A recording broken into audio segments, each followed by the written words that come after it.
Hello and welcome everyone to the August episode of the 5 to 9 Album of the Month podcast. Joined once again by my friend from Mañana Records, Kiley Larsen. And I'm glad to say as well, back with us for this episode is our editor-in-chief, Andrew Bell. Andrew, good to have you back. Thank you. Yeah, good to be back. And back on the horse, as it were. Quite appropriate for tonight's recording. It was always the Three Stooges. Yes. Hopefully a one-off, but you very much managed the last one admirably, and maybe we'll do that occasionally when life events just take over. But yeah, no, good to be back. Thank you for the introduction.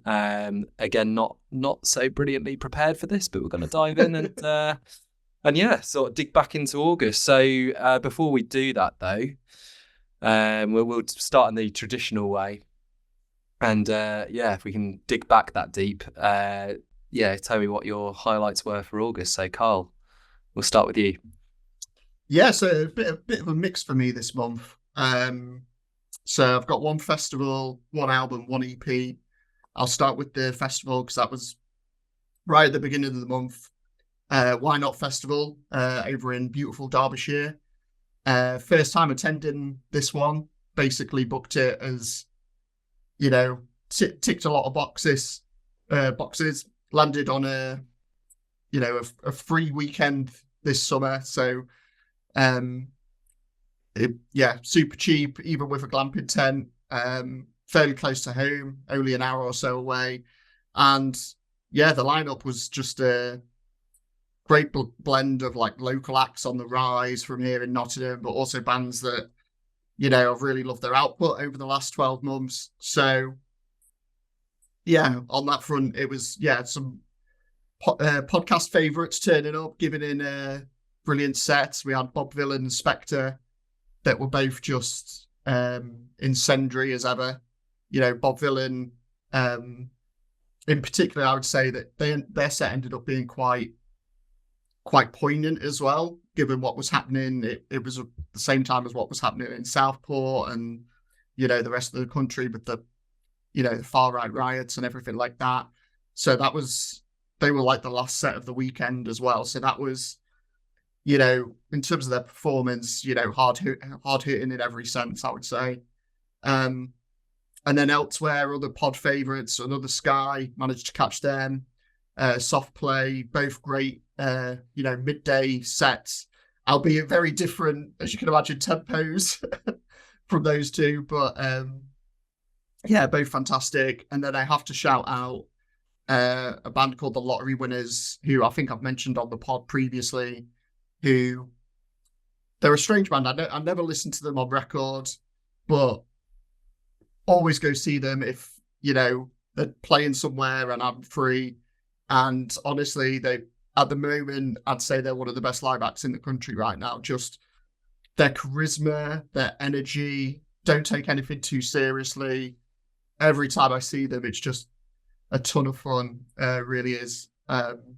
So they were definitely one of the highlights. Obviously mentioned the local acts as well. So we had a few bigger guns, as it were, in terms of Jake Bugg. He was headlining the second stage on the first night, which was fantastic. Over a decade since I last saw him. So it was good to catch him again. And he's got quite a strong festival set list now across his catalogue. And then Holly Humberstone, always great. And then there was a few smaller ones like Livia, who's like a pop R&B singer-songwriter from Nottingham, just released a debut EP, she was really great. And then the brilliantly named Rainbow Frog Biscuits, which was another one that really impressed, not just for their name, but great charisma, and again, a great singer-songwriter as well. There was a few disappointments in there, I'm not going to lie. There was Jamie T, who I'd been wanting to see for a very long time, but his headline set was just felt very flat by the end. He just didn't really kind of match expectations. Yard Act as well, which I mentioned to you, Kylie, didn't quite match up to the energy that they have on their latest records, but makes me very excited for you and I to see them in Philadelphia in a couple of weeks. We'll have to hope that they turn it around a bit, but yeah, second chances. Always believe in second chances, but yeah, I'm going in with low expectations, I'd say, to that one now. But I mean, overall, just a really well organized festival, beautiful scenery in the Peak District, and I think it's one of those, if the lineup is as good and the ticket prices kind of stay reasonable, I think a standard ticket price for it was like just over £130 for 3 days of music. So in this climate, you might see one Gallagher brother for that price, which is funny because I just remembered the Noel Gallagher headlines. So you did actually see one Gallagher brother for that price. So we'll definitely be tempted to do it again next year. That was the festival. In terms of second highlight, Nick Cave and the Bad Seeds' new album, Wild God. One I very nearly picked for this month, but knowing that you both kind of politely expressed that, you're not the biggest fans of Nick's music, obviously we went in another direction for the pod, but for me, adore Nick's music, and particularly his last few, Skeleton Tree, Ghosteen in particular, probably two of my favourite records of the last decade. And while this one's not quite on that level yet for me, I'd say, it's another one that's at this point is probably going to feature highly on my year-end list. Just really stunning album, really beautifully orchestrated. Two tracks in particular I want to shout out, Joy and Conversion. But yeah, just really, really poetic, beautifully arranged, and just, another outstanding entry in what at this point is like a near flawless discography for me. So yeah, big love for Nick Cave. And then my final pick this month, new EP from Yanis and the Yaw, which is the solo venture from Yanis Philippakis from Foals, titled Lagos, Paris, London, which is actually, it's a solo venture, but it's actually a collaborative project with the late great drummer, Afrobeats pioneer Tony Allen, who was famous for, his work with Fela Kuti in the 70s, and his obviously solo ventures as well. But yeah, just a really solid 5-track EP. As globe-trotting sonically as the title would suggest, lots of different sounds and influences kind of being brought to the table. And it's one of those that while you still get that element of Foals with Yanis's signature guitar grooves, I'd say like the input from Tony and the other collaborators in the Yaw, as it were, give it that slightly different vibe to his day job. So well worth checking the whole thing out. Only 20 minutes long, but again, the two that I'd shout out, Rain Can't Reach Us and Clementine, the two that I'm really vibing with those two at the moment. Great couple of tracks. So yeah, I was going to say that was my two picks for August, but two of them came out on like the last day of the month, so maybe a little bit September as well. But yeah, those were my picks for the last month. Quite a lot to unpack from that. So yeah, why not festival with two of our album of the month winners from March and April, and Another Sky and Bob Vylan. And as you know, was due to see Another Sky, but they've had to cancel their tour. So yeah, I saw that. Well to see them. Yeah, I was going to be seeing them in London, but I say cancel, it's been postponed. So we'll wait and see on that front. Fortunate. And hope to see them in the new year. And then Nick Cave, I wouldn't have minded. I just don't know enough of his music. So just for the record, there's no pushback from me. Okay, cool. Kylie, how was your August? Sweaty, but otherwise the music was great. I'm going to go with three records that I enjoyed in August. It's another month. It's another King Gizzard album. Their 26th Flight B741. I'm like a lot of folks that the Giz can be hit or miss for me. And this one, they're back to just straight psych rock. Love the Pink Floyd-esque cover with the pigs on the airplane. Yeah, it's nice. I think Butterfly 3001 was the last one that I truly loved, and this one, there's probably 5 or 6 records in between that. So it was nice to have them back. The other one is Forest Follows, their record Palisades. They're out of Tucson, and got to celebrate the Tucson bands. Tucson's a city that has a musical partnership with Albuquerque and Santa Fe, the Southwest. So got to celebrate that, and just a lovely kind of dream pop record that mixes 90s indie with a lot of 60s, 70s harmonies and production, touches of a little bit of the Grateful Dead, a little bit of the Beach Boys, and especially on their Clams Casino it's one of my favorite songs of the year that I can't get enough of that. And then finally, the last one of my favorite names, DJ Sabrina, the Teenage DJ, her record Hex.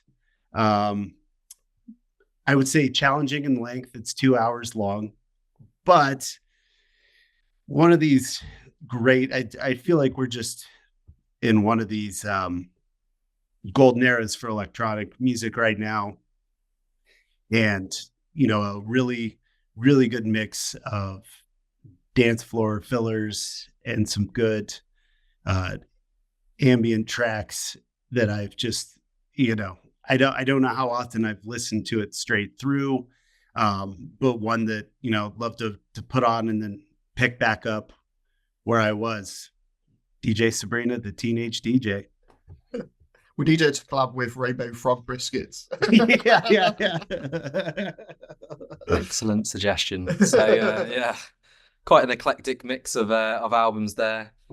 King Gizzard's certainly one of those prolific bands. I can't remember the name of the other band who also incredibly prolific, and they had an album out last month as well. I think I might have even put them in the poll, but they missed out. Answers on a postcard. But I think it's like a Danish band who also just they're on about their 30th at the same time. So it's just funny that they would release it at the same time. OCs, that's who I'm thinking of. Oh yes, OCs, yeah. Or the OCs, or one of their very name iterations.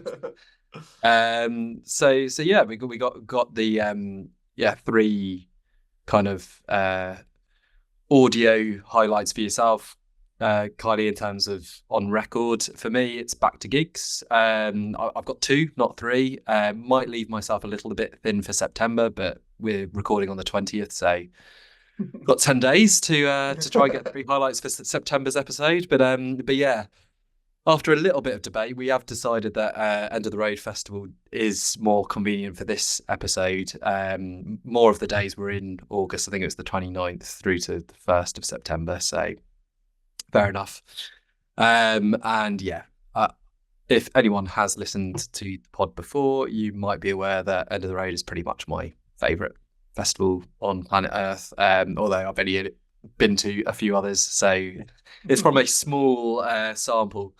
But absolutely delighted to be back in the little corner of Dorset, Lamatree Gardens, and just as always, fantastic lineup. So from a headliner's perspective, I only really saw Idol's one, which was an interesting crowd for them, I think. Maybe not quite their crowd. They were telling people to pick up their picnic chairs and wine bottles to try and form a mosh pit at the beginning, and I didn't really see any movement. So I don't know if they're a band who are better in a small, sweaty club environment or what. But I enjoyed their performance. But if I'm gonna talk about a few standouts, then C Matt, who played the 5:30 slot, which was the de facto headline slot I worked out over the weekend on the main stage.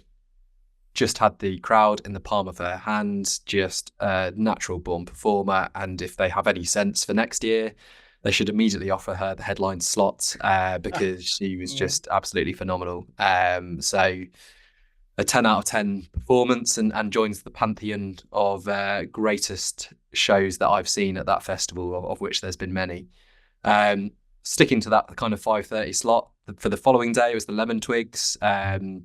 Less on the showman front from those guys, kind of awkward banter in between the songs, but my word, are the songs good. And not only did I see them in that slot, but they also played one of the secret slots in the tent late at night, so I managed to hear a few of their covers again. And a very good Beach Boys cover they did as well. I can't remember the song, which I could tell you afterwards, Kylie, but if I have on my phone. But they were just awesome. And then the following 5:30 slot on the Sunday was Nation of Language, who just kind of killed it with their great synth pop led songs, and the front man just writhing about all over the stage. So it's also quite a fun one. But actually, if I'm saying that CMAT was the best performance of the weekend, my second best was Pale Hound, just playing an acoustic guitar show in the tent. But again, another one where she had us in the palm of her hands, and just so good. And I think seeing an artist strip back just with a guitar at their hands, you see the best. Which actually brings me on to Tycho, who managed to claw back a bit of the goodwill which I lost seeing him live in back in June, and he was just doing an acoustic show. And again, it showed give a very good musician who's got very good songs and acoustic guitar, and more often than not you see that shine. So some of the highlights from another fantastic weekend, and always happy to be there. Very quickly, the other highlight, the other live show was seeing Richard Dawson, kind of avant-garde folk singer from Northumbria in the UK. He was playing in Reading at Face Bar, bit of a strange venue really for his kind of music. It's because it's kind of a bit of a dirgy rock club, and there was just him beginning a cappella and then just playing with an electric guitar actually for the remainder of the show. But yeah, it would have been more in keeping in the folky venues in Reading. But yeah, so much variety in what he does. He's got quite a discography going back now. People tend to love the album 2020, which I do as well, and was my entry point into his music. But very encouraged in particular by his new songs and a new album early in the new year. So don't be surprised if we hear more on that in the new year on the Album of the Month podcast. So that was August. Sweaty for Kylie, although I can already see the background is more autumnal or wintry now. So and we are deep into September. So suddenly the heady days of summer seem to be slightly moving back into the distance. And we're gonna have a bit of a rundown nostalgia in terms of looking back at August, and we're going to kick off with Romance by Fontaines D.C. And I'm going to ask Karl to kick us off here. Yeah, well, I mean, I'm representing today, so that's one for the YouTubers. But yeah, I think Fontaines, keeping gas in the tank for Fontaines with that hoodie. Yeah. But yeah, I think they're a band that probably don't really need an introduction at this point. In the seven or so years now, they've gone from unknown new band to one of the most celebrated alternative bands in the world, it feels like, and for good reason.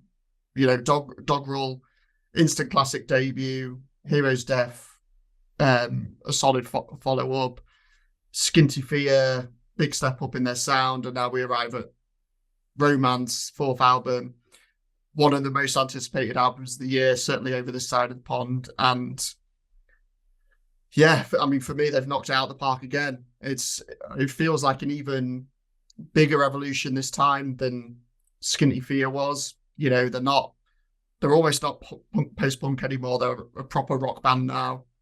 You've got grunge on here. You've got moments of shoegaze. You've got like more straight up indie moments. And, you know, I was worried when I saw that Dan Carey wasn't producing this one. As you guys know, I'm like a huge fan of his work. And but they obviously brought in James Ford for this one, who, you know, got the best out of the Arctic Monkeys when he produced their albums. And yeah, I think if you're not going to get Dan Carey, then James Ford's definitely the man to go get, because yeah, he's done an incredible job on this record. I think that's the most notable thing about it, is how it sounds, especially listening on headphones. It just sounds amazing.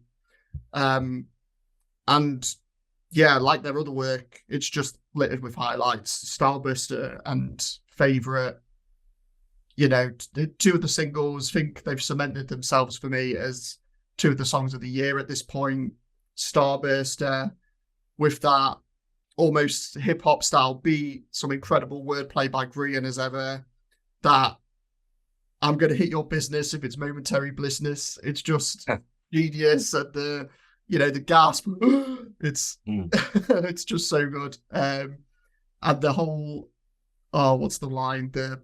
I'm the pig on the Chinese calendar, like that whole verse. It feels almost iconic at this point. So yeah, definitely one of the songs of the year. Favorite as well. That riff, I could just listen to it all day. Just incredibly infectious track. And yeah, those are like the obvious two. But In the Modern World, one of the last singles that they released, again, just another incredible, almost feels like an instant classic, timeless, really poignant, just filled with this lush orchestration. Actually reminded me a lot of one of the other bands that we're going to talk about shortly, in the arrangement and feel of it. Massive fan of that track. Romance. I appreciate I'm going all over the place with this listing of the tracks. Romance, just this really seismic, dramatic opener. It obviously soundtracks that like amazing trailer that they released with the shining, you know, green goo coming down the lift or elevator for you, Kylie, that they released for the album originally. And I think when you see it in its full form here to kick off the record, it's just fantastic. Here's the Thing, just a great supercharged rock song. Again, more of that like heavy breathing, and then it's got like that brilliant fuzzy like guitar riff going on. And then my favorite of the non-singles has to be Sundowner, which I was trying to think of a way to describe it, and I came up with, if you imagine My Bloody Valentine playing Porcelain by Moby, that's pretty much what we get with Sundowner. It's just, you know, real shoegazy, but also it's got that gentle beat that runs through it, and it's just, yeah, absolute bliss. So Blissness. Yeah, momentary blissness. Those are, yeah, just not a single dull moment on this one, just predictably excellent at this point. And yeah, all of, obviously we had it with Grian's solo album last year as well, but I'm fairly certain that, you know, Fontaines will be up there in my year-round list again. And I still can't quite believe that Anthony Fantano gave this a 5 out of 10, which put it on par with, for him, the recent Eminem records. Wow. But there you go. Shows that they are still underrated in some circles. So yeah. I'm still steaming from watching him give MJ Linderman a light 3, which... What, the new one? Like, yes. Red flannel. Fantano is falling off. My word. Direct your attention to our YouTube channel, people. Yeah, that's it. We know what we're talking about. We'll take advantage of his viewership if you agree with us. I've not been keeping up with him, but well, who knows what's going on? The sun has messed with his head. Yeah, I think he said Sundown was like the worst track on the album as well. I'm like, come on, Anthony, come on, All clean right. your ears out. So are you agreeing with Karl's kind of overall feelings on the record here, Kylie? Yeah, I think the word that he said there is bliss, and I would agree. You know, to keep the background short, with my experience with Fontaines, because we've talked about it. We talked about the Grian's album last year that, you know, loved the debut. Doggerel did nothing for me, and then I thought Skinty Fia was fine before Grian's solo album last year, which was my favorite Fontaines related thing that we've had so far.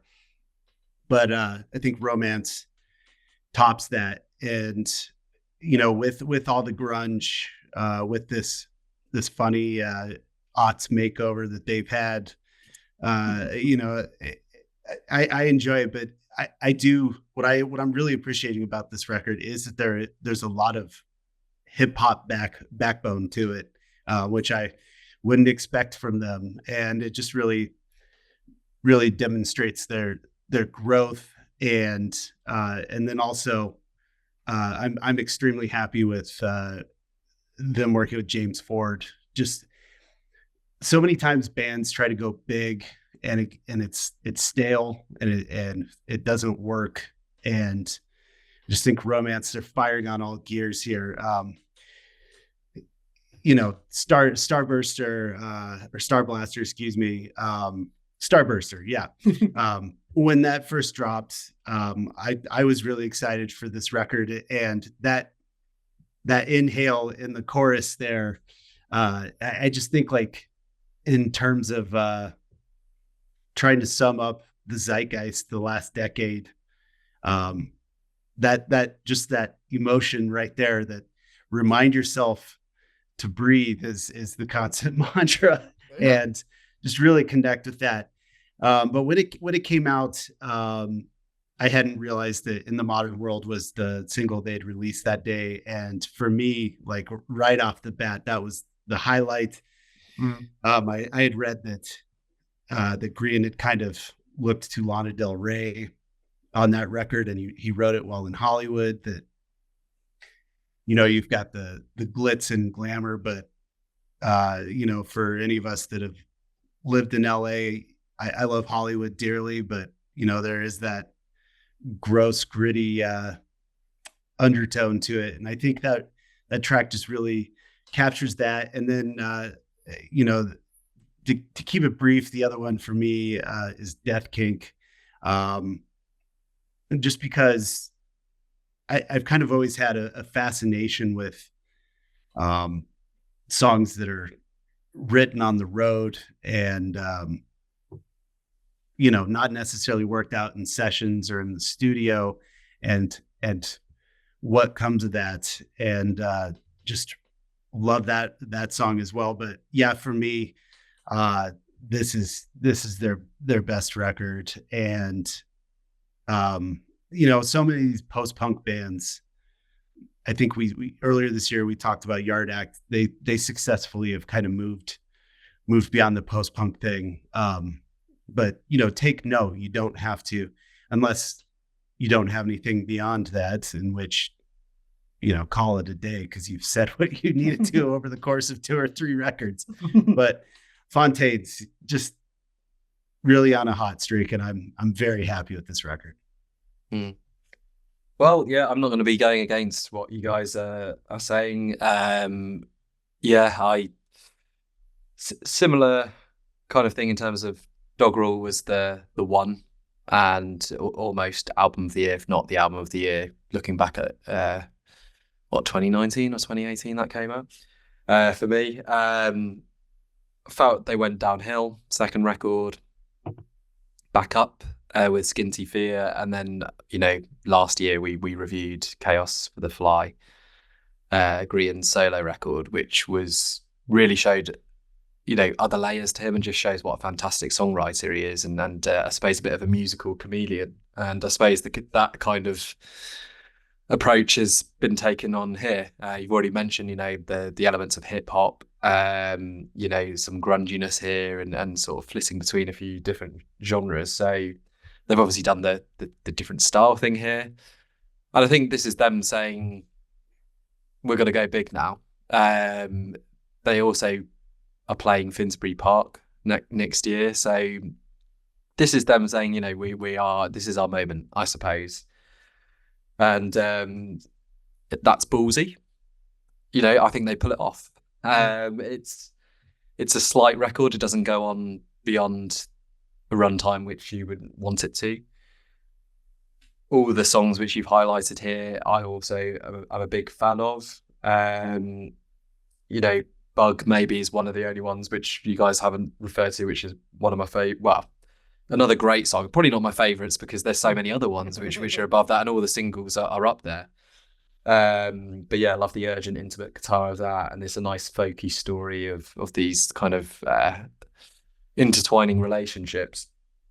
But I would say it at this point it's not a classic for me. I'd say it's nearly a classic, and it's a very, very strong album. Like you mentioned, Karl, for me, this is going to be right up there when it comes to the end of the year. And I don't know whether I'm more stingy about what I've determined as a classic anymore. Because it seems to be when I was younger, there were classics here, there, everywhere. But yeah, I think they've shot for the stars, and to all intents and purposes, they've done what they have to. I think the show next year is probably going to be awesome. They got Amel and the Sniffers there as well. And Kneecap. Sorry? And Kneecap as well. And Kneecap, yeah. So what a lineup. Yeah, that could be a quiet afternoon. But yeah, I don't know. There's a bit of swagger, I think, with this. They're accomplished musicians. They've gone for this look. There's some cheekiness, some humour to it as well. And this is an album I think, in years to come will still be one of those which, would happily sort of return to. And I think some of those songs, Favourite had that instant classic vibe about it. I probably didn't love that as much as, say, Starburster or whatever, but you can't deny its kind of appeal. Yeah. And kind of like a song as if you've heard it already years ago, which I think is quite a unique thing to pull off. So yeah, just hats off. It was always interesting to see, after such a diversion with the solo record, just how it would be once he's back in with the band. But if anything, he's just come back brimming with more ideas and yeah, they're forget going to see Oasis at Wembley for however many hundreds of pounds. Go and see Fontaines at Finsbury Park next year, and yeah, support the stars who are here right now. So on that, 3 thumbs up. And how good was Liam's reply on that though? That was yeah, best roadies. So good. Yeah. They should feel happy, I suppose. If you're annoying him, then I don't think he's notoriously thin-skinned, to be fair. But I did find it interesting because that article you shared, Karl, about on Enemy with the 2 guitarists basically saying like, we shouldn't be, going back with nostalgic, so much on Oasis and bands of the past, support the bands of the future. Then Brian at the bottom was like, I would just like to say I love Oasis. So it was even that kind of disparity in the band, and yeah, like, but I think the damage has been done in terms of Liam's mind. I can't see them supporting Oasis anytime soon. So, but I'm sure they'll get over it. So that was Fontaines, a very positive start, and then we move on to our second album, which is Champion by Pom Poko, which was my choice. So yeah, Norwegian band. Came across them via End of the Road. My every episode reference to that fantastic festival, and that I spoke about CMAT earlier in the podcast, and her performance being one of the very, very best I've seen over the 5 years which I've been to the festival. Well, Pom Poko, having heard a few of their songs and thought they definitely sound interesting, I want to see them live. Their performance was one of those moments as well, where you go because you have a bit of an interest in a band, and then you watch and you just are, just completely taken with it. They were on like really late as well, so I could have just gone elsewhere at that point. It was like a midday kind of performance, but the virtuosic musicianship was just brilliant. So they're kind of jazz trained musicians. They take that into a bit of a different approach in what they do with their kind of indie rock. They've had one album previously, I believe, but Wikipedia will dictate whether I'm wrong or right on this one. I know two albums before Champion. Apologies. So in which case, I've only heard one of their albums prior to this third album, Champion, and profuse apologies to Pom Poko. And that album off the back of the performance live, it didn't quite convey their talents in one package, basically. So, kind of measured that enthusiasm from seeing them at the live show, and would see them live if they're playing anywhere. And Kiley informed us before the recording they're doing a UK tour, so I think straight after this call we'll we'll sort of see whether that might be one to and would recommend to anyone else listening that they are a fantastic live band to see. So what are they going to do here with this third record? Well, it's not a departure from what they've done before. There's that kind of frenetic pace with the rhythm section of the guitars. The sort of thinking behind the songs is quite everyday, I suppose, but it's finding those moments within the everyday which they're really bringing to life in lots of different emotions through the music, and there's a lot going on here. And the more I listened to it, the more I really got into it. And for me, I've now found that album from the band which justifies that feeling of seeing them live. And looking through all the tracks, there's not really a bad one in there. Possibly the final one was the only one I found a little bit slightly middle of the road, but the rest are just full throttle. One moment measured the next moment, but no less interesting for it. And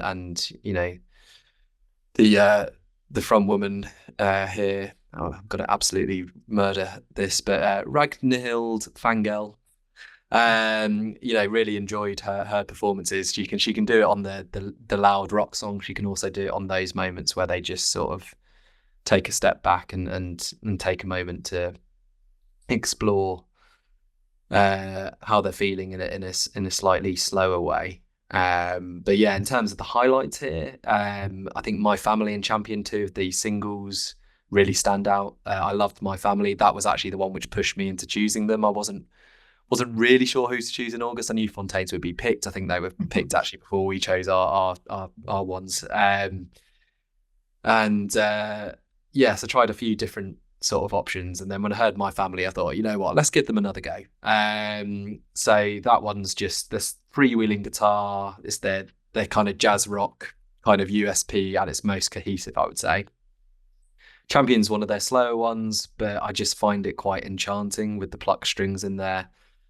It's a bit about growing up. There's a lot about family and growing up, and just things which I think anyone can find relatable in the lyrics. And then the other one I would just pick out as one of the main highlights is Big Life as well.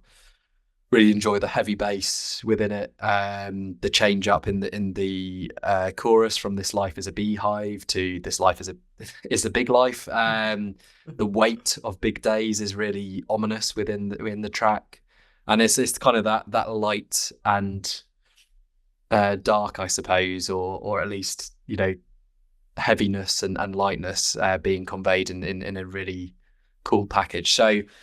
So this one, just absolute joy. To be honest, I wouldn't say it's one of those albums which is going to change the world in any way, but it's one I would happily keep going back to. And I really feel that they've just found a kind of level where it's strong throughout. And I'm excited to kind of hopefully see them sort of maintain that and maybe pick up a bit more of an audience, which I feel they deserve.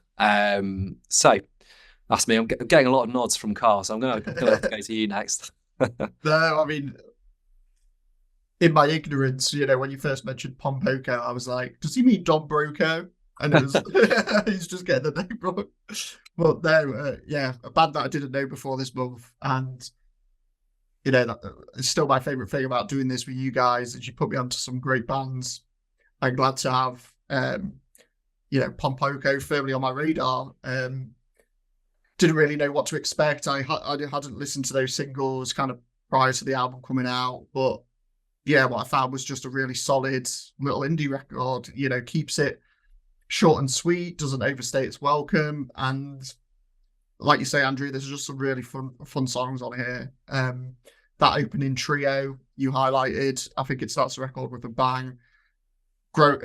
Is a great story, just a super catchy opener, great fuzzy riffs, and those high-pitched, like sweet high-pitched vocals from is it Ranghild? You said. Don't ask me. Yeah. I've got it on here. Yeah, we'll go with that. Dragonhild, yeah. We're all going to start taking Norwegian on Duolingo so we can get yeah. We'll have to make these notes beforehand how to pronounce.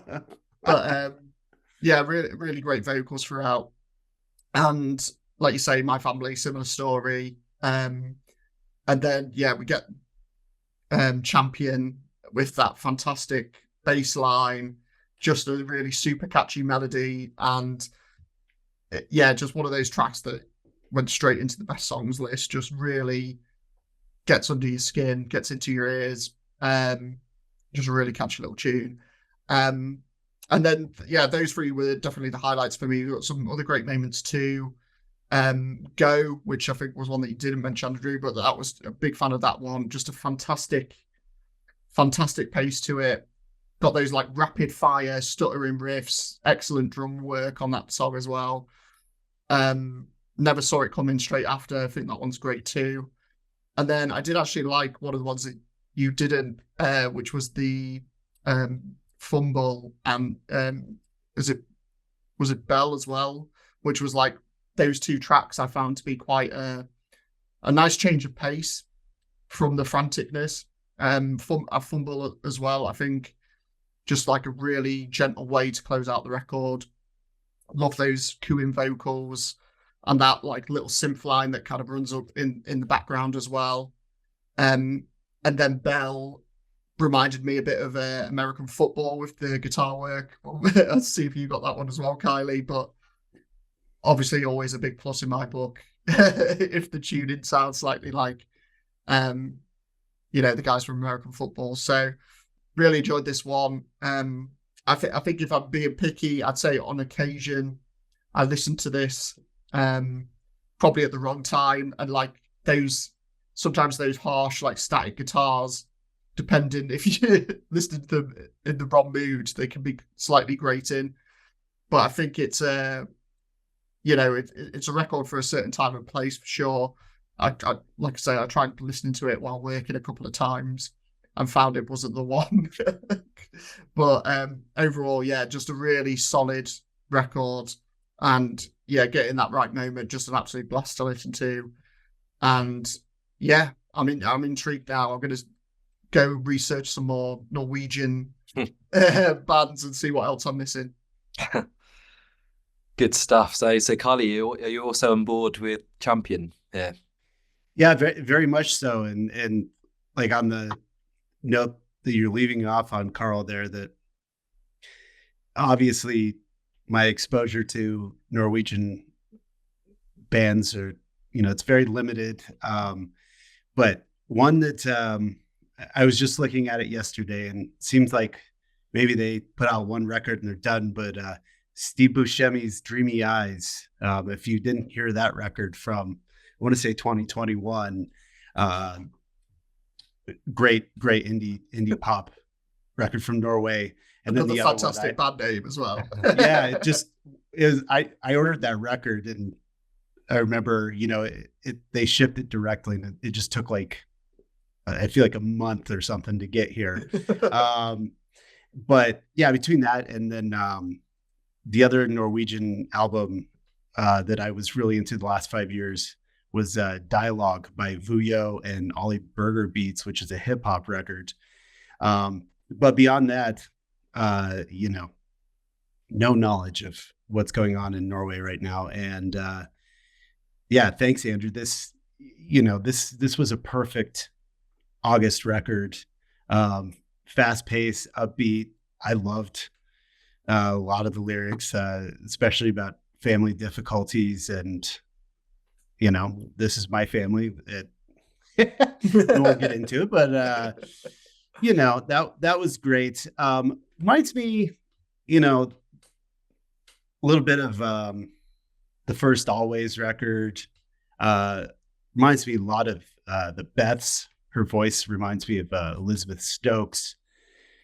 One of those records that I really, really enjoy and loved, and I don't have many notes on it. It's just one that I've been playing over and over, and it's like, hell yeah, this is a good time.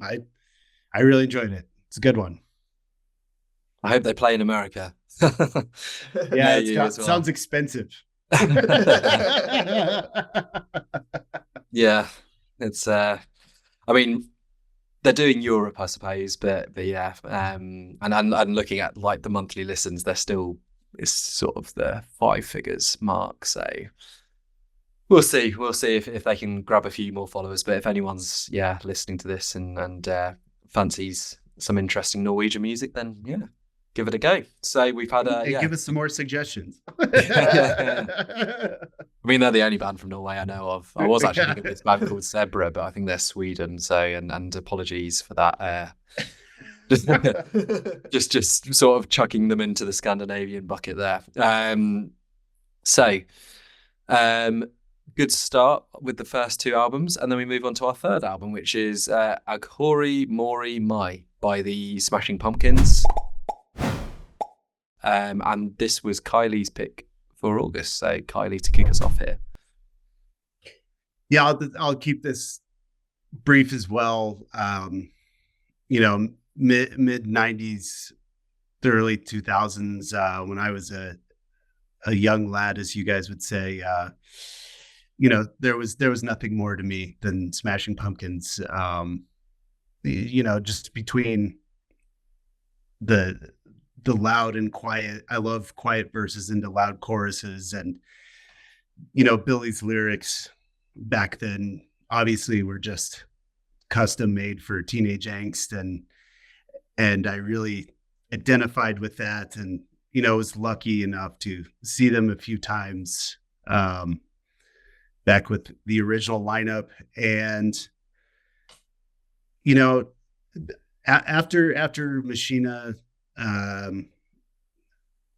wasn't really a fan of Zeitgeist, and haven't had a chance to go back to that because it's not streaming. I think that's a rights thing, but also there are so many things that Smashing Pumpkins have quasi released over the last 15 years that you can't listen to.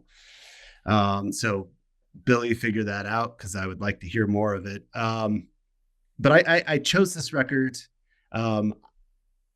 for a few reasons. A, being such a fan in a previous life, but also that, the album promotion cycle these days, we got to release so many singles and tell you that this album's coming out in 4 months. And I appreciated Smashing Pumpkins just said, in 2 weeks, we're going to put out this record and there's no singles.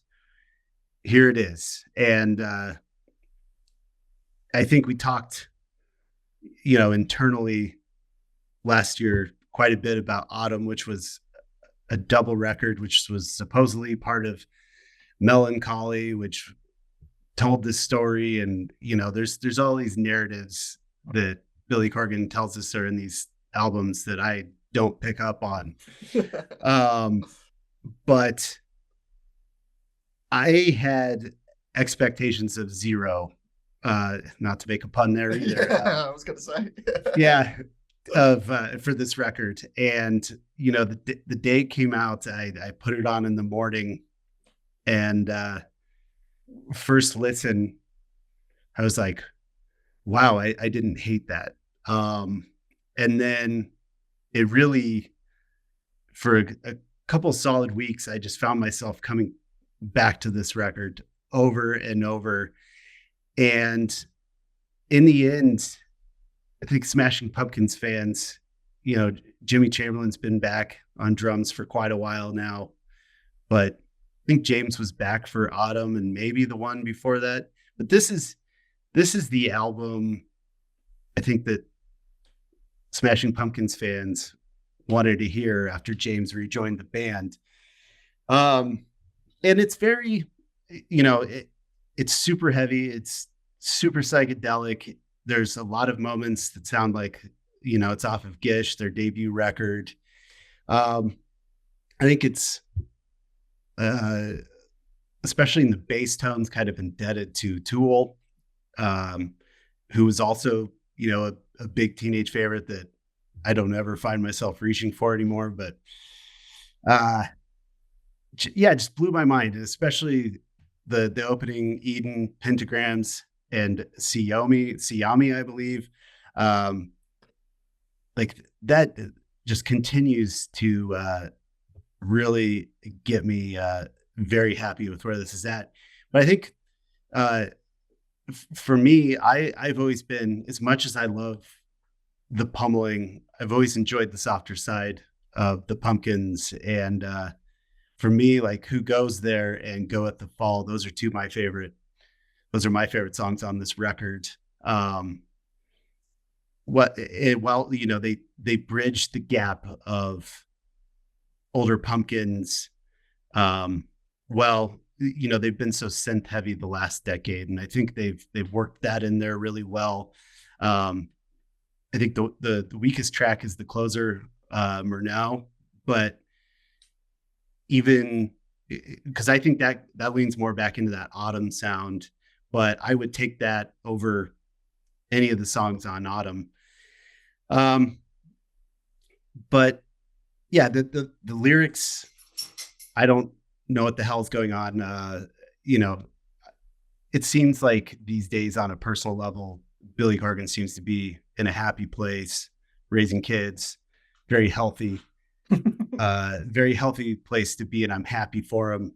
So, and you can't keep on writing teenage diaries when you're almost 60. So, I understand that, but yeah, just, I'm so happy that this album came out. I'm so happy that it's 45 minutes long and it goes by really quickly. Yeah, so high praise, expectations of 0, and just blown away. Were you blown away, Karl? Yeah, I mean, so like Kiley, I think we'll always have a special place for Smashing Pumpkins. Was very late getting into them by comparison, not so much my teens. You know, when I was growing up, it was only really, you know them as the band from the Homerpalooza episode of The Simpsons as well. You know, those days, not familiar with their music at all. But yeah, in my early 20s, saw them at Glastonbury and hadn't really knew of them, but hadn't listened to their music. Saw them at Glastonbury, just outstanding performance, and that's where it was like, got back from the festival. I just had this amazing couple of weeks doing a Discog deep dive, discovering Gish, Melancholy, Siamese Dream, all those classic records for the first time. And then Monuments to Elegy came out not too long after that, which obviously isn't on par with those earlier records, but I've got a fondness for it because, you know, I like that one, all right. Yeah, it was the first Pumpkins record that I experienced from release. So, and it's got some great tracks on there, like Drum and Fife, Tiberius. But yeah, so I've followed them since that one, which is always a bit of a shame because it's been obviously the worst run of their career, really. Some really, you know, bloated, overly long projects that had their moments, but ultimately just come over like you say, excessive self-indulgence. So yeah, I think we kind of picked this. I think we all thought, you know, maybe a bit of a risky one. You don't know what you're going to get with them. So going in with quite mild expectations, and the first play, similar to you, Kylie, I thought it was okay. Thought it was more concise, more consistent than their other recent output. Nothing too special. And then I went back to it, and back to it, and back to it. And yeah, same as you, Kylie, really. Like, I did my Apple Music replay for August. And granted, some of the other records that we're going to listen to came out very late in the month and probably falling into September, but ended up my most played album in August. And, you know, while it's not going to compete with their classics, I think it's a real return to form. Eden, really epic opener, just an absolute monster of a track. Pentagrams, you mentioned, probably my favourite on the whole thing. Love, you know, the meandering guitar lines, got a classic Billy Corgan chorus going on, that awesome solo towards the end of the song. Like you, Kylie, I like their softer side as well. Pentecost, just gorgeous. Always a sucker for a Pumpkins track that's got strings on it. 1999, really love as well. It kind of starts off quite, typically triumphant and soaring, and then it morphs into this really nasty heavy metal beast towards the end, and it's just fantastic. Sicarus comes shortly after that and continues in that like heavier vein, and yeah, that last track, like you say, it's not really one of the highlights, but I almost felt that was like quite a nice synth-soaked almost epilogue to like the whole project. So yeah, this was a big surprise this month. Easily their best album for a decade or more. Shows that when Corgan and co can cut the fat, keep it focused, they've still got plenty left in the tank. So yeah, big thumbs up from me as well. Yeah, so I didn't really have much of a background with them. I know their main hits, which used to be played on Kerrang TV, and RIP to Kerrang TV. Whilst we're on that. So yeah, I think is it 1979, which is the one where they're in the wheel and they're going down the hill and stuff. You got that one. You got Tonight, which another End of the Road reference, but Ezra Furman did a great cover of Tonight End of the Road one year. Nice. That was a awesome track.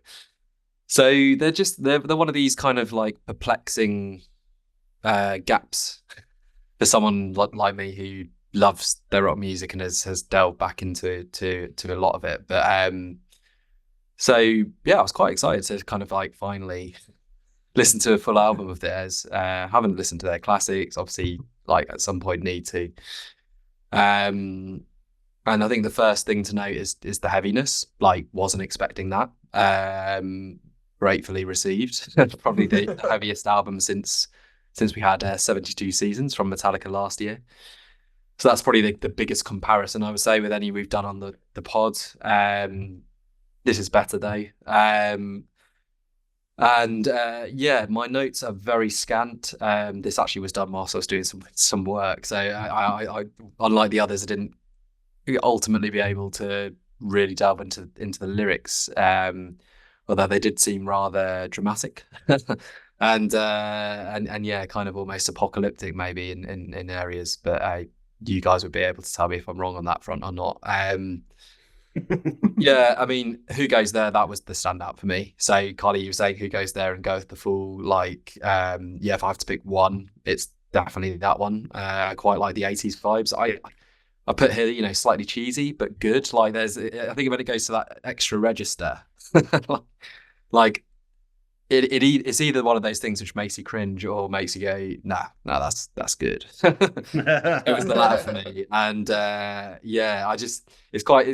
put here as well, like, and this is the most notes I've had any song here but it's like a release after the pent up nature of the songs which came before, which are all quite like, guttural guitars and quite like hold you very tightly within their grip. And then you have Who Goes There, and it's just this really great release, I think. So definitely a highlight. I mean, Go With the Fool I thought was very good as well. Sicarus, Murnau. A great start as well with Eden and Pentagrams, which almost has this like Nothing Else Matters style guitar at the beginning before it then comes in with the kind of jagged guitar again. And then some sci-fi elements with some of the synths like you have in Pentecost. It's, there's a lot going on. I like the kind of imagination going on here as well. And yeah, I think for me it's a good start for 10 for a band who I really should know more about by now. And yeah, this late in their career, it's a nice entry point based on what you guys have said in their recent output. So I just think in a very, very strong month, just another very solid record. And one actually I'd like to give a little bit more time to be fair, just because the others I was able to really scratch into the lyrics as well. But yeah, there's not going to be much criticism, I think, on tonight on the pod. So yeah, it's just a case of where they all fit, I suppose. And we'll continue our little voyage into the 5 albums with our next one, which is Infinite Health by Tycho, not Tycho. Thank you, Kiley. And that was your selection for the poll, which went on to win. Yay, I got a poll in September. Yeah. So yeah. Thanks for voting, those of you who did, and saw Kiley get a rare win, I suppose. So yeah, I'll let you take the reins to kick off this discussion. Yeah, Tycho, which is the project of Scott Hansen. I missed the first one that came out in 2006, which I think a lot of people did, but Dive in 2012 is where I got into him, and he really Dive, Awake, Epoch, like that run there. I think it's just untouchable for what he does. These electronic scapes, but also the live instrumentation, and then without the lyrics, like that's speaking my language there. And then Weather was the one where he tried adding vocals to it, and no slight on Saint Center. I think she's got a great voice. She sang on almost every track on that record, and great voice, but it wasn't why I go to Tycho. And I think a lot of people felt that same way. And when they released the Weather remixes, without her, I was like, yeah, this is a great Tycho record.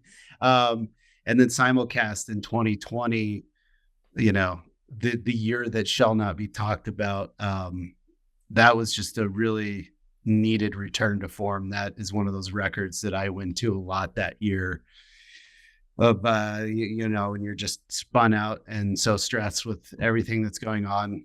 Tycho's good for that, and Tycho's an all occasions guy. It's whether you're exercising or working or having an after work spliff, it's always great. And along those lines too, Tycho was the last show I saw before the shutdown, like a week or so before.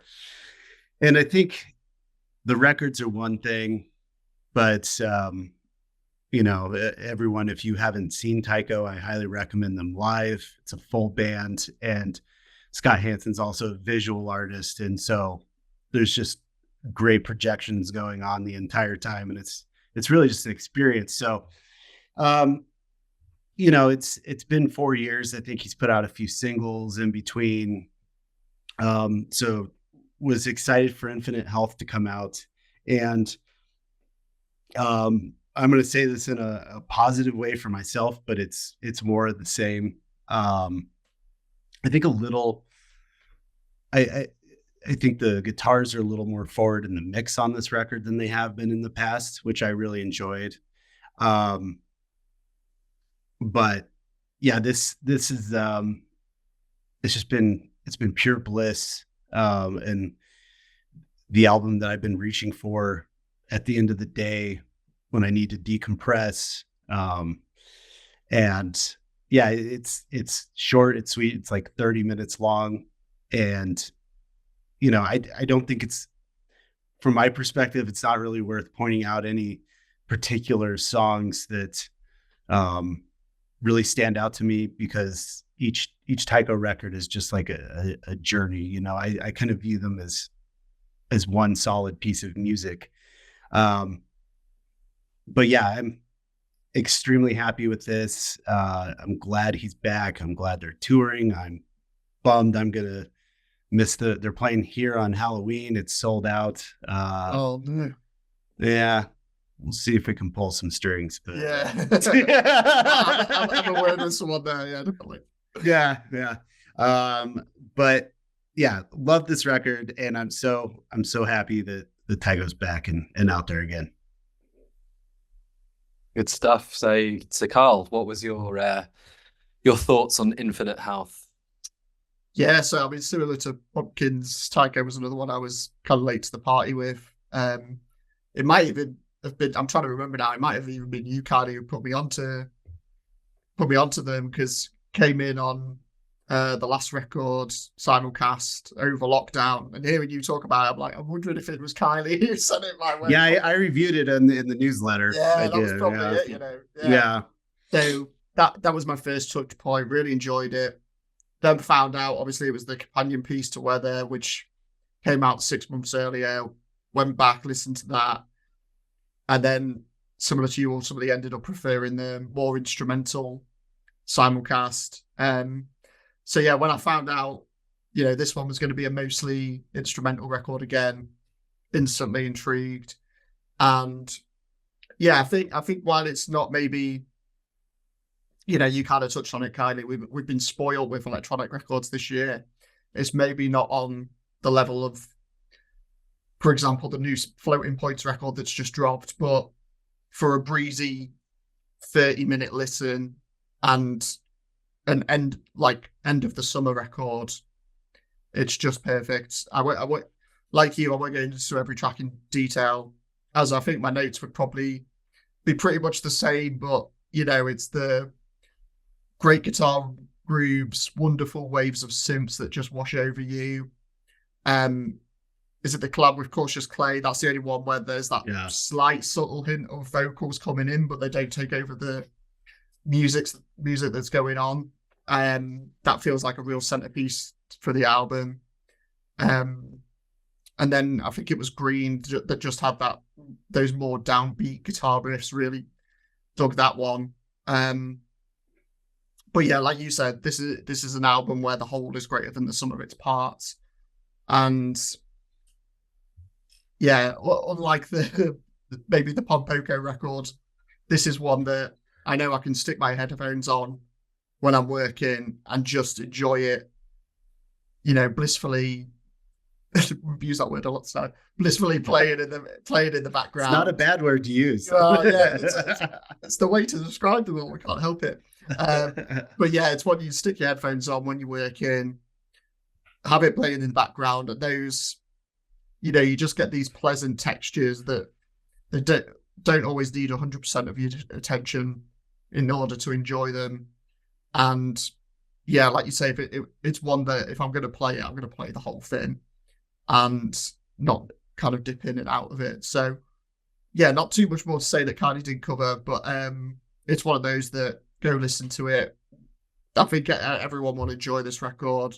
Just a really easy listening electronic record that's perfect for this time of year. Yeah, I mean the listen whilst you work is exactly that. And what I found quite interesting is that, well, maybe this is always the case, but for one, it goes so quickly, and two, I kind of wasn't really taking notice of it until the song which came on directly afterwards came on, and I was like, oh, hold on a minute, that isn't tight. Like, it was so obvious, but it, like Spotify trying to do its thing and trying to find something which was in this similar realm. Even other Tycho songs, as soon as that came in, it was instantly recognizable that it wasn't part of this. So I think that really speaks to the kind of whole element here. But actually, like, taking the time, and this was the one I did just before we came onto this this pod.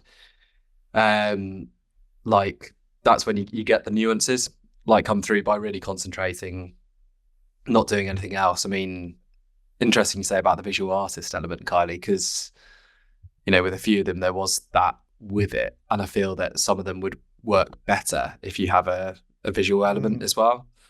How I generally listen to albums when it's coming to reviewing is like not really looking at anything, just sort of, well, maybe the lyrics, if there are lyrics, and then if not, I'm just kind of staring into space. So yeah, there was that feel to it, but there was, it starts so strong. I love that consciousness felt. Starter with the bass, which is very funky. There's a real strong Boards of Canada style throughout this one, particularly in the calmness which comes through, which in that way, the Campfire Head phase is the one which I enjoy the most at Board of Canada, which goes against most people go with Music Has the Rights to Children, but that one there's a lot of real calmness about it, and the peak of that calmness was Green, where I was almost falling asleep, but in a good way. Like, it's nice and really calming. It kind of just takes you back down, and that was the start of the 3-song kind of real purple patch for me in this album. Green, which, like I say, just calming guitar strings. I like the slight drum roll in the kind of acoustic drum sound which is on there, and yeah, just so relaxing. And then you go from that to DX Odyssey, where it suddenly gets a bit of space, a bit kaleidoscopic, a bit of introducing vibes almost with the breathing element, nice bass, and just like really working together like seamlessly. And then Totem, which like suddenly the energy levels are up. And for me, it was like a soundtrack to like a sports show, or even like one you'd have on FIFA, like the game. Just quite like energetic, but has that really distinctive sound. So that 3-song kind of run for me is the real heartbeat of this record. Epilogue then takes it again, really soothing kind of outro, which again had me thinking of Boards of Canada. So that's the bit I like the most. I think some of the ones in the middle I maybe wasn't as fond of as those two kind of bookends. I did really quite like Devices though, which is quite perky dance tune. But again, I mean, just like all of these records, none which I disliked. And a hell of a lot of kind of subtle variety. Because like I say, when you listen to it as a whole, you maybe don't, and it's on in the background, you maybe just, it kind of has that whole vibe, but actually listening song by song, there's quite a lot of variety going on. You got the bit of a Spanish feel in like Restraint, for instance, quite like watery keyboard sounds in Phantom, and almost Daft Punk-esque. You mentioned like Cautious Clay, where there's almost like lyrics there, and bit, goes back to the funky bass. So there's an awful lot going on, but without it becoming jarring, and so that there's a nice cohesion to it. And yeah, for me, not that I listen to much of it, but my electronic album of the year so far of those I have listened to. I mean, don't ask me which ones, I won't be able to tell you, but I think as a nice segue, also leading into Jamie XX's, which I think I'm quite excited for this month. So. Released today. So there we go. So 4 strong albums. Let's find out what the 5th one is. So we finally come to Midas by Wunderhorse. And Karl, this was your selection, so you're gonna kick us off here. Yeah. So this was one that I picked because A, it fitted the mostly, Tycho aside, mostly alt rock lineup that we had this month. And B, Fontaines had already been taken. So Wunderhorse, I actually discovered through supporting Fontaines D.C. So another reason I thought they'd be a good fit for this month. And they've blown up really quickly since then. Had a solid debut record with Cub. Have since then they headlined Dot to Dot here in Nottingham back in May, and they've gone from, you know, our neck of the woods anyway, selling out the Bodega, which is like our 250 cap venue in 2022, to now they've just sold out Rock City in 2024. So no time at all. Huge momentum behind them. And yeah, I mean, with Cub, I thought it was a solid debut. It ended up sneaking into my year-end list, but around like the 40s mark, I think, 40s or 30s. So heading into this one, I wasn't expecting to love it as much as I have ended up loving it. And I think that debut, it still felt like a Jacob Slater solo project. Whereas this one, it almost feels like a second debut record. This time, you know, introducing themselves as a proper band rather than, you know, a front man and three others. There's a real togetherness, I think, from the songcraft this time. And I'll say I don't think it's a perfect project by any stretch. I think the title track and opener, Midas, is okay, but a bit generic. It's probably my least favourite song on here by some distance. Girl in the back end as well, I think feels slightly like filler. But as for everything else, I absolutely adore it. I don't know what it is. It's probably the 90s rock sound they have going on, but it awakens this real like nostalgic and quite emotional connection to the songs. Like, I mean, you touched on it earlier, Andrew, I think when talking about Fontaines. You know, they sound like songs that you've known your whole life. It's got that real timeless feel to it. And it's a hard one to explain, but the more I spin this, and out of the five, I find it is the one that I find myself going back to the most at the moment.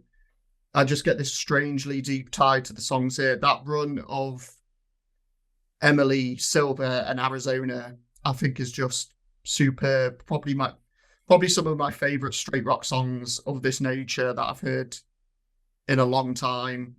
Superman. I know you're not a fan of it, Kiley, but I love Jacob's vocal work in the back half of that song. I think we're right at that end moment when it takes flight. For me, it's just a real like goosebump moment. His vocals on that song, July. I mentioned this to you guys. Once I get over how much the guitars remind me of My Hero by Foo Fighters, I am suddenly on board with that one. Like, I have that moment where I want to sing There Goes My Hero instead of I'm Ready to Die. It's like the same. Bit cheerier. Yeah, that's it. But once I get over that one, I'm on board with that song. And then the big highlight for me is the 9-minute closing track, Aeroplane, which it's just this beautifully laid back, minimal arrangement. Again, just Jacob's like stirring vocals on there, heartfelt lyrics. And then it just, you know, it's like an awesome, like, bunch of riffs at the end to kind of bring it to a climax, but at the same time, like, it's quite understated in that moment. And I just think the way that some of these songs are put together, it's like restrained at the right times and full on at the right times. And yeah, I just think it's just outstanding. But yeah, Aeroplane, I appreciate it might be too long for some, but for me, I could listen to it on a loop all day. In some ways, it's not long enough. So this was the big surprise for me this month, along with the others, some of the others anyway. And I think we touched on it with, you know, Fontaines at the top, that it's almost actually, I mean, I think I enjoyed the Wunderhorse record, partly because I got caught up in the Oasis reunion kind of hype. I'm not sure if like that's kind of, it's come along at the right time, but, you know, when Fontaines made those comments, I kind of thought, yeah, you know, it is almost quite sad that the Oasis reunion is happening now, because I think it has taken like the attention away of, you know, if you think of the potential audience for this record and the Fontaines record, you know, it has taken away their attention somewhat. And we're obviously going through this phase where nostalgic acts are the ones that sell. Fontaines obviously made their feelings clear with their comments, but imagine the guys in Wunderhorse are feeling the same way. And, you know, it is what it is. But for me, yeah, I'm with you guys where I'd love to see more music fans celebrate like the new, because if we, you know, spend so much money invested in the old Oasis, we may just miss out on, you know, the next Oasis coming along. So big fan of this record, and yeah, I can't wait to see what Wunderhorse do from here. Kylie, how did you feel about Midas?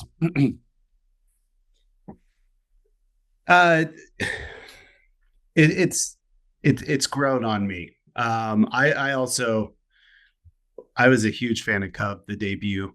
Reviewed it on the newsletter when it came out, and I thought it was just such a good story how his previous band had dissolved and he was in this bad place, and you know, turned things around, and Cub was the other side of that, you know, and really, really worth celebrating. So I was really excited that Karl picked this one as well. But I've got a lot of the same notes without liking it quite as much. I think Emily, Silver, and Arizona being, you know, being over here, I don't always know what's a single, and then I look at it and like right now Arizona is a single. It's the most streamed song. It makes sense to me because I've never talked to someone here that knows about Wunderhorse. So I love that. And then I love July as well, when it really just unleashes, especially as I said in the group chat, Snoozer Man, like Superman, just that song does not do it for me. And then Karl, I'm with you as well. If it's a surprise or not, I love Aeroplane. I think it's a great finish to this album. But I'm also with you on Midas being like such a, I don't know, it's a weak opener to me that I don't know how many times I started this and would listen to Midas and then would get into Rain and just be like, maybe I'm not in the right headset for this at the moment, headspace. But yeah, I think, it might just be, I think it's a little bit of a cultural difference as much as I was into Britpop and that kind of thing back in the day. There is nostalgia to it. But for me, like it's a lot of it. This album just kind of gets jumbled in with a lot of what's going on in British music at the moment. And there's that. And then this 90s sound, there's been so much of it over the last couple of years and people doing some really great things with it it's like we're talking about all the electronic albums that are coming out right now, and it's just feast. I feel it for me. It's just like it's a step below that, and yeah, some really solid highlights. But as a cohesive thing, yeah, I don't find myself reaching for this record as much as I want to. That being said, I hope there's a third record and would like to see where he goes from here. But yeah, it just might be a cultural thing. Like I have read and heard zero about this record outside of us picking it for the podcast. So yeah, I don't know. And to go back, what we said a few times here, it's just coming down to this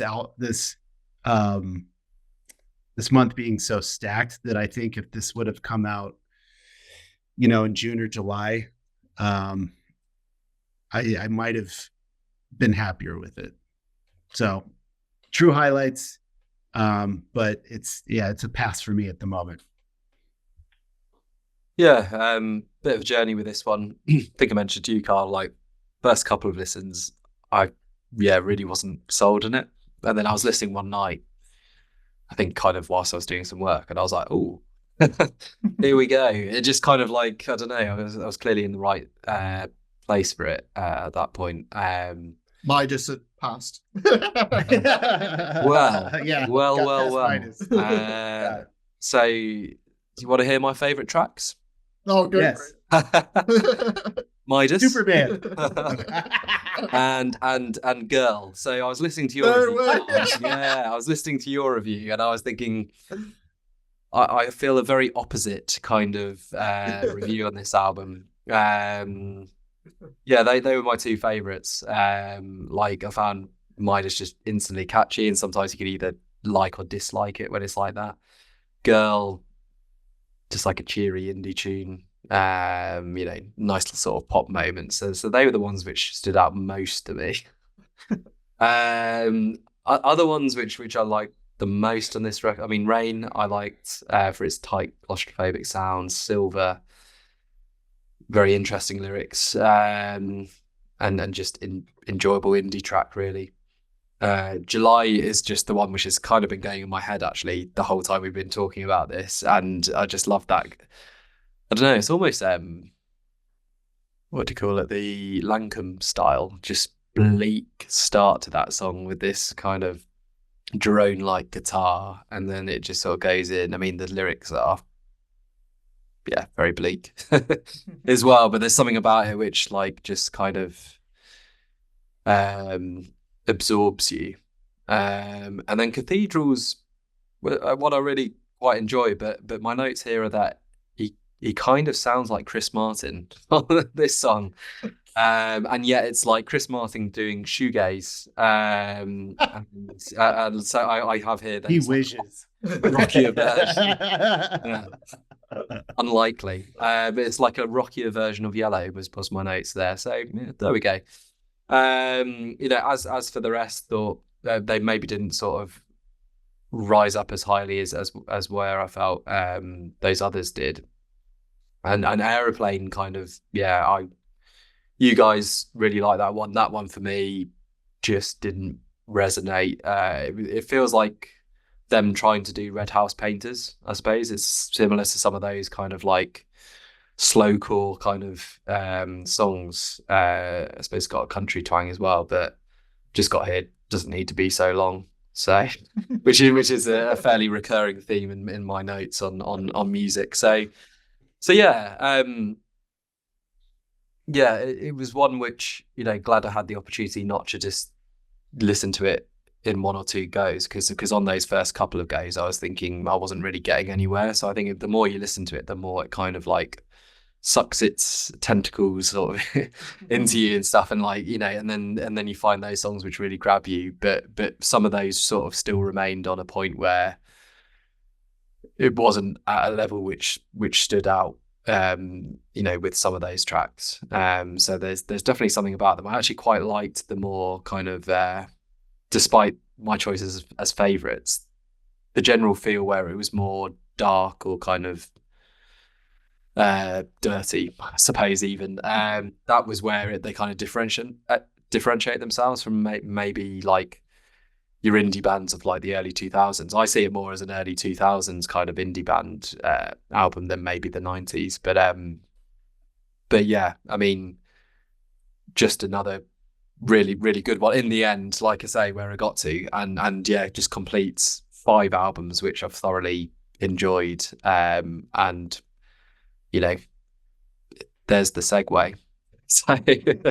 So we move on to the verdicts, having discussed all 5 of them there. So yeah, I mean, who's raring to go first with their 5? I don't mind going first. Yeah, so, okay.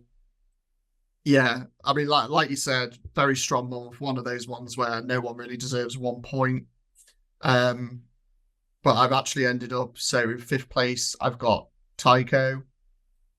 I think it's just when I was narrowing it down, I was like, I'm just more drawn to like the rock albums this month. In fourth, I've got Pom Poko.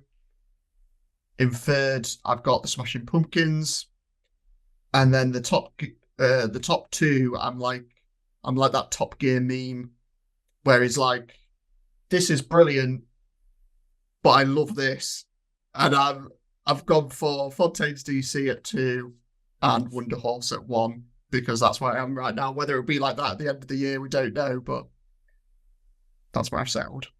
Okay, Kylie. Yeah, echo all the same sentiments. Number 5, Wunderhorse.